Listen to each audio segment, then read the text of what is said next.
Yung mga anak na hindi marunong tumanaw sa magulang, kahit ano marating nito, hindi magiging makabuluhan.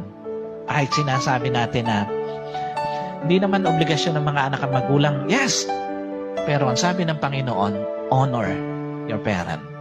At kasama dun sa pag-honor na yon, yung merong kang kayang gawin para sa kanila, ginagawa mo. Sa mga anak na naririto, kahit magkapamilya kayo, huwag niyong titingnan na ang dapat ninyong bigyang focus yung sariling pamilya na lang. Hanggat nabubuhay ang mga magulang ninyo, iparamdam ninyo na kaya ninyo silang i-honor in all aspect ng buhay.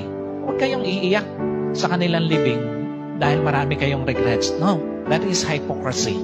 Wala kayong kwentang anak kung iiyak lang kayo sa kanilang lamay, pero nung nabubuhay, hindi mo ginawa yan dapat mong gawin para sa kanila.